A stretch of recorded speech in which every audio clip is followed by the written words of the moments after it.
Hello, everybody. Welcome to this segment. I'm kind of calling it Nexperts, but I don't know if that name's actually going to stick. What I have today is a treat, though, is Celeb Gaming's Met joining me today, and we're going to discuss a few things, but most specifically, we're going to talk about a kind of hero that I feel has slid under the radar for the last little bit. And I watched him play a game on it the other day with Celeb Gaming versus Run in Places, Mephisto, and it just had a lot of impact. And I really want to get the inside take from one of the pillars of our community who needs no introduction, Mr. Met. How are you doing today? Hey, I'm doing good. Thank you for having me here. It's a pleasure talking to the community and explaining things. Fantastic. I'm super excited I was able to get this interview with you. So just kind of starting things off, tell us about Mephisto. Yeah, so Mephisto is honestly one of my favorite heroes right now. It kind of got to my attention because he slid under the radar. He came out, he was good. He was like a great like pub smasher. You know, you play him, people don't know how to respond to him, and he kind of wins games. And he fell off a bit because like the double support meta came in, and then he kind of lost his place. And in the last few kind of weeks of scrims, we were trying him out, just trying different strategies, and he felt pretty good. And now Mephisto is really unique as a hero, and that's what I really enjoy about him. The maps you play him on, there's a very select few that he's really good on. Some maps he's even better than that. You need him to draft into certain comps. You need to ban a certain way, and you need to verse a certain comp. It's a very niche take, but if you can get him Mephisto working in your comp, it's very, very rewarding. So it's a very good opening general take on the hero, but let's get a little bit more specific. I want to talk a little bit about these general or very specific points of strengths for the hero to start with. What is Exactly. it? What makes Mephisto so strong? Mephisto's really good because he has safe trading and a lot of AoE damage. And the thing is, versus the healers that are super good right now, both those things are very strong in the mage role. So you have consistent poke with your Q, and on maps, small objective maps, like Volskaya is the game we played him on, and he's super good on the map because he brings both teams in like a 5v5 kind of box area. That's how you want to imagine it, the zone of control. And your abilities all get massive positioning rewards out of it. You can easily line up a 3-man, 2-man Q. You can get a good W off. You can E out, E in safe distance. So you always have very good positional benefits on that map. And what you want to do with his kit is you want to trade and use your AoE to get max effectiveness. So what I mean by this is, let's just say you have a Genji in your comp or some sort of dive. For the sake, we'll use Genji. When you dive in, you make the enemies focus on you, or it could be vice versa. Your Genji dives in, they focus the Genji, then you dive in, and now they have to choose where they want to put their resources. And when you're in as Mephisto, you have free reign on whatever. You could aim at their backline from a safe distance because you just E right back. You can poke at them. You could do massive AoE damage. So he's a lot of benefits of kind of going in and out combat and burn and wasting resources slowly, like in our game versus running in places. Once I would go in, drop my Q, my W on the enemy backline, Uther would pop his heals, and Uther has long cooldowns. So now that's after those cooldowns are popped from Uther, now it's Genji's, field day on their backline. Yeah, because Uther is generally a counter to Genji because of his ability to just lock him down for a long enough time for the focus fire to come out to it. But if he has got to worry about all of his team taking a crap ton of damage from a Mephisto doing the follow-up damage, it's a lot harder for him to actually maneuver around that and be able to actually get those lockdown kills that you need to, because everyone panics when they get hit by all that damage. I never really thought about that before. A lot of people think about, because of Mephisto's kind of like AoE focused and damage, that he wouldn't be that great for a dive because so many people quantify diving as finding a target, blowing it up, and moving on. But again, in that game in particular, we saw a lot of the secondary, tertiary damage doing a lot more work in those fights than you would first expect at the first pass with that hero. And yeah, so it's very interesting to talk about how it's got so much, pairing with dive capabilities. Now, Yeah. kind of focusing on that specifically, um, because of his, obviously you spend a lot of time while you're not diving in, just kind of poking him with your Q. And he's got a stacking talent, I think, that's really powerful. Kind of once you get it all stacked up. But in the early game, he kind of is a bit weak on the wave clear, wouldn't you say? And Yeah. what other weaknesses would you say that that you have to kind of watch out for with Mephisto? So you touched on it perfectly there. Mephisto is one of the biggest reasons why he fell out of the meta in the first place was his wave clear. The mage role really in drafts, it needs to be heavy on the wave clear because you need to be able to do snap rotations and gain positional advantages. You need to be able to get macro advantages and little key victories from out wave clearing, out maneuvering your opponents. And the more wave clear, the more space for that, the more room for error. So Mephisto's biggest thing, like I was saying, is his wave clear. You have a Q and W that you can use on a wave, but they're on super long cooldowns. Like your W is on like a 14, 12-second cooldown, and your Q is up there as well. And if you use it on a wave, you won't even clear it fully. So that's a really big weakness of Mephisto. Another one is kind of what I was saying at first, select heroes he's bad against. And a noob is super strong right now. And more than any other mage, like a noob just destroys Mephisto. Because if you ever E in to trade, he can just cocoon you, and now you're in the middle of their team with no mobility to get out.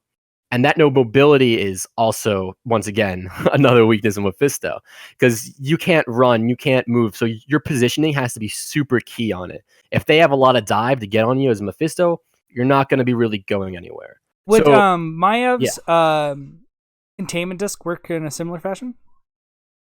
No. If you get containment disc when you teleport in, you should teleport back because I think it's like that's more of a full It actually stasis. does a full stasis. Yeah.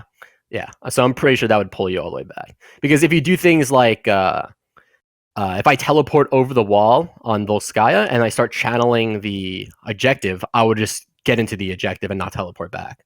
So there's certain things like that, like neat tricks, like same thing with the bunker. You can teleport back, then you could bunker back and just walk out. So there's weird ways that you can kind of maneuver, make yourself have mobility.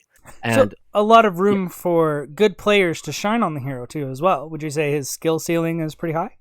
oh yeah, I would say he's definitely up there in terms of skill. That's what I really like because when you teleport in, there's so many things you need to focus on and calculate like in your head. Where am I going to get the most advantage of my abilities? When should I ult? Because that's a channel time. When should I use my CDs? Because they're all long. And if you miss your ability, if you spend too much time like misusing an ability, then your cooldowns are on a longer cooldown, and you're kind of useless for that fight. So you have to be super careful in those situations. Okay. Now, you kind of touched on it slightly. The next part I wanted to ask about was alt selection. Mephisto actually has two generally considered powerful ults that both have unique advantages to either one of them. How do you choose between which one of them? And is there one that you feel is more powerful than another? Give us a bit of a rundown on how you feel about his ult and his usage and all that kind of stuff. So a big thing that I've been liking on Mephisto is actually I've been liking Consume Souls over than the other ult. I think it's like Durance of Hate. Hate. Yes, exactly. I've been enjoying Consume Souls more because when I pick Mephisto, generally I have a more dive comp to it, or like my front line can walk forward, my flex player can walk forward, and my soul lane can walk forward. So what I mean by that, in our Volskaya game specifically, we had Johanna, Blaze, Genji. All three of those heroes could walk forward at the enemy when I stay back. Now, when I teleport in and I use all my abilities, like my W, my Q, and then my Genji dives in and I teleport back, when I teleport back, I can consume souls. And now, when I'm doing this, all my other abilities are coming off cooldown again, and now I'm applying an AoE slow and burst damage on all heroes. Now, what that does for a Genji is that now obviously they're slowed for Genji. They can let a Johanna get a big blessed shield. A Blaze can get a body block. It allows for my team to kind of position. It's kind of like, if you think of it like a global select Earthquake. And that's really why Earthquake was so good, because you just walk forward your Earthquake and the enemy, there's no retreat for them. They have to stand there and fight. And that's why I really like Consume Souls. And especially what there's like a cool little combo you could do is when you teleport in, you use all your abilities, and when you're still teleported into like, in the enemy, you can start channeling your ult. And when you teleport back, some of that cooldown will already be off. So there's a lot of cool little tricks you could do with it. That's I think the nifty stuff I've been looking for. There's the fire. That's the little tiny tidbits that a lot of people wouldn't think about. Yeah, you're in the middle of your channel. You're going to teleport back anyways. And so why not just fire it off once you have all your other abilities on cooldown? And by the time you pop out of it, it's already channeled. And then you're not really sacrificing your mobility as much as you would generally speaking. Exactly. I think Durns of Hate also is a very niche spot. So if they have a lot of dive, I think it's really good. A lot of heavy frontline dive. So I'm talking about like Diablo, Greymane, maybe even a Thrall somewhere, something like that, because that's really where that ult can get more value, and that's less of they're not going to be diving you as hard, or you can get in a position for it so that it could go off, get a bigger Durns of Hate. I think that'd be a good use of it. But once again, I just think Consume Soul is so good, especially in this meta where you'll see supports like Anna's super good right now. Torrand is super good. In our game, we were versing an Uther. Uther is really good in niche spots, and those heroes have a hard time dealing with like a mass AOE heal, or they have hard times with damage on everyone because of this choose who to heal, and that's really where Consume Soul gets so much value. Exactly, and you were talking about the pairing with Genji in that particular sense. Consume Souls paired with Dragonblade means more Dragonblade value. And I mean, who doesn't want more of that? So, and like you said, once you get hit by the Consume Souls, in that game in particular, I'm pretty sure you finished off like 4 or 5 kills with that ultimate. Just because you're able to fire it off after you've already shot out all your abilities, and combine that with something like Dragonblade, no one can get away, and they're just going to take a bunch of damage. And I think there's a level 20 upgrade that makes that even deadlier. Yeah, there's a level 20 upgrade. I think that's actually really good. I've been having like a hard time selecting my 20 because I think the shade upgrade, so now your shade casts a W around it as well. Yeah. I've been having a hard time. I think both of those are insane. So the ult upgrade and the W upgrade. I think the Consume Souls upgrade is very, very good though, especially if you have like a Genji who's going to be finishing off the kills for you. So then they compare it with that, and then it does an extra burst damage to everyone. The Durns of Hate would definitely be a little harder to use on something like a Zeratul, wouldn't you say? Oh, definitely, yeah. That's super hard, especially because of the channel time, so you have to like predict stuff, and it gets kind of messy. So good against ones where you can kind of predict the movement coming in, but anything that's like super kind of mobile on that dive, anything like probably good into something like Maiev, whose engagements are often quite predictable, unless they get a good flank on you, and you kind of know the direction they're going to be going into and where everyone's going to be grouping up. So I think definitely, like you said, there's some niche situations for it, but definitely Consume Soul seems to actually be the winner in this kind of situation. So kind of moving on to that and kind of segueing off of the Genji combination with the Dragonblade, what exactly would you like to and we'll also touch on kind of the counters too as well, but what are your ideal pairings for Mephisto in compositions, and what maps do you think he is very strong on because of his advantages? So for heroes with it, you need wave clear somewhere, because normally your mage is your wave clear. So you got to figure out somewhere to put that. In that game, we had Johanna. I think Johanna's very good with Mephisto. You have the wave clear to pair up with it, and it just helps you a lot. Yrel, and for the soul lane, Yrel, Blaze. Really anything, because normally your soul lane has wave clear. You just want to make sure that it can supply wave clear. If you need to catch a wave top, you want to make sure your soul lane can rotate mid and they catch a double soak, a double wave. So that's something super important. For support, I really like Anna with Mephisto. The nano feels insane.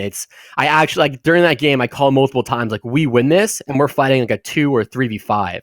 Because I see that we have nano. Yeah, that combination in particular was something I noticed that I'm just like, oh wow, like you get nano onto Mephisto and like the damage just doubles. It just gets crazy good. Yeah, and if you go Q build, now you heal for the damage you do with your Q, and you heal. You get additional like 20% spell power when you hit someone.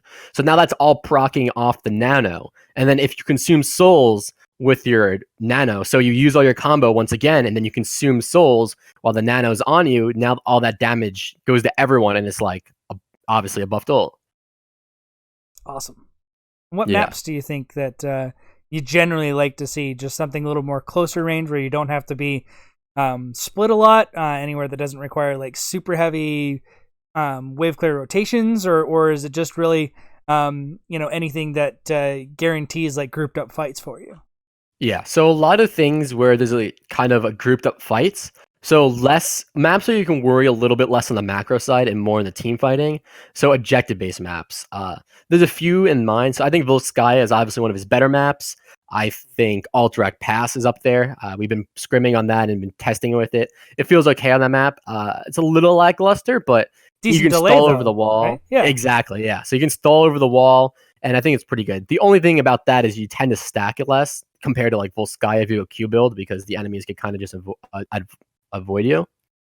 I think Towers of Doom is another good map that it could be on. I think that's generally the three better maps right now that you really want to aim them.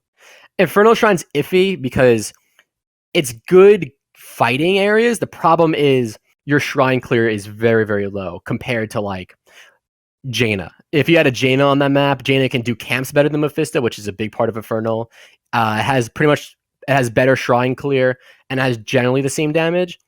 And Mephisto could be good on there if you have like a Hanzo, because Hanzo can be your shrine clear and your camp taker. But otherwise, you got to be a little bit careful. You always need some hero on your team to supplement the weaknesses of Mephisto. Okay, well that's a lot of great points. I wanted to kind of move into is there any specific power spikes that you need to be aware of when dealing with a Mephisto? Is he early game hero? Is he late game hero? Do you have to wait for certain talents to come online for him to really kind of power spike, or is he just kind of got a general easy, nice, smooth scaling curve? I think he generally actually has a very good scaling curve, and that's kind of it's kind of actually rare, I think, in heroes, because a lot of heroes have like super good late game, super good early game. Their mid game's good, and they have big talent spikes. I think the only talent or kind of power spikes you would have is if you go Q build and finish at Q quest. It is so much more damage. That's like getting level 20 on a Zebo or getting level 16 on Zeratul. It's that big of a spike. Wow. Or yeah, it's very, very big. Your damage is crazy. You heal more. You get more consistent spell power. Your pokes increase. So generally, you really want to finish that. What do you think the challenge rating is on being able to finish a quest like that? Yeah, so that's where it gets iffy. A lot of those heroes that kind of need that certain amount of quests to stack, kind of like Kel'Thuzad, for example, or like more like Kel'Thuzad, where you have to hit the enemies. That's the reason why he kind of fell in the meta. But he's good on maps where it gives you opportunities. Exactly. So like Volskaya, that box, that rectangle square control, you're just poking people with your Qs, and it's easy to stack. Towers of Doom, a mid shrine, something like that. So that's why it's pretty good. That's why I say you want to pick them on maps with like a lot of fighting, because you want to get those Q stacks as quick as possible. I think there was another point you were trying to make that I might have interrupted. I feel like I forgot. Yeah. Oh, I remember now. There you go. So at 16 as well, Mephisto has a big power spike because there's two really good talents. And I think Animosity is the talent that I always go with. I think it's insane. But you can go the Q talent at 16 as well. And both are very big power spikes. It's really preference. Animosity is the percentage damage on ring? No. So Animosity, what it does is you can activate it, and it increases your W duration, and when you auto attack, it like shoots an extra damage spike. Oh yeah, I remember. I haven't played a ton of Mephisto. My win rate on him in quick match was terrible. So I haven't had much of an opportunity to really pick him up, and I'm not really the mage player on my team, so I haven't really picked him up. But after watching your game, I was like, man, I need to play this hero. Yeah. Okay, so getting a little bit more personal, what kind of what would you say is your typical like training regimen when you pick up heroes like that? Is Mephisto something you've been playing a long time? Is it something that you kind of picked up and then you just started practicing? Is it just lots of scrims, or do you have kind of things that you do whenever you pick up a new hero and you want to kind of improve on them and get better, or anything else that you can maybe tell the community about that might improve some players' play like myself? Yeah. So this is more general to any new hero that you want to learn, but I'll put it in Mephisto examples. So when you play a new hero that you want to master, get really good at, if you really want to grind out for that win, there's certain steps that you want to take to approaching a new hero. So for Mephisto, you want to focus on each ability. And then when you're in each game, focus on that ability and keep building onto that until you have a solid foundation. So when Mephisto just came out, I mean, I pretty much only played on my match history is literally filled with just Mephisto games. In the first 5 games or so, I played around with Q, seeing when I get the most value out of it, if I should be teleporting and queuing, if I should just be using it to poke, when do I get the most value out of it? And I kept playing games and focusing specifically on my Q, what maps it felt good on, when, how, stuff like that. And the next 5 set of games, I focus on W and Q. And you kind of keep building that up with each ability until you have some sort of core foundation. And then once I had that core foundation, I brought that to scrims. And if you ever have an opportunity to scrim, I highly recommend it. It's super fun. It's more of a set kind of environment, and it's better for practicing because people will punish you if you use your ability wrong, if you make a mistake. And that's really what you want, because if you don't get punished, if you don't die, then you won't learn and you'll think what you're doing is obviously the best. So my thing is just keep repetition, keep doing more games, as many as you can, keep practicing, keep using the hero and learning each ability. And I think that's super important if you're trying to learn a new hero, specifically Mephisto, because he has such a high ceiling cap that you can play so many games of him, and there'll be little tricks that you still won't learn. Like, I'll just give you an example real quick. When Mephisto was really good and we were facing a lot in scrims, we found this neat little thing as Diablo. You can actually, when Mephisto teleports in, if you time it right, the frames right, Diablo can pull Mephisto out of his teleport and keep him where he is, kind of like a cocoon. And a lot of people don't know that. It has to be like pretty frame perfect. Yeah. But we spent we spent like an hour and a half in scrims just finding that out, and we got our tank player able to pull me out of teleport pretty consistently. So that's little tricks like that you'll learn as well through playing the hero. Well, in fact, just to kind of put on that, how much time do you put into practicing the game? From scrims to the personal practice.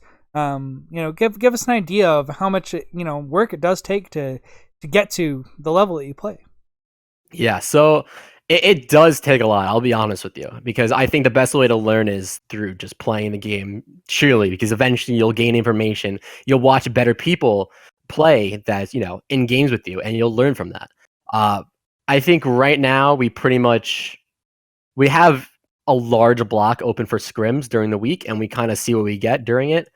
We have about like 4 to 5, maybe 6 scrims or games a week. Then I play personally, like, I don't know, a couple hours a day, or some days I play longer than others. So generally I am playing heroes for a long amount of time. And I mean, even when as Div S and NGS playoffs, all these the more important, the big moments and all these great leagues that are out, then we start playing more, and that's when I start personally playing like 15 hours, 20 hours a week, and it's kind of like a job. That's how you want to think about it, and that's the best way to improve. So outside of scrims, when you're doing your personal practice, is there any modes that you favor, or any specific?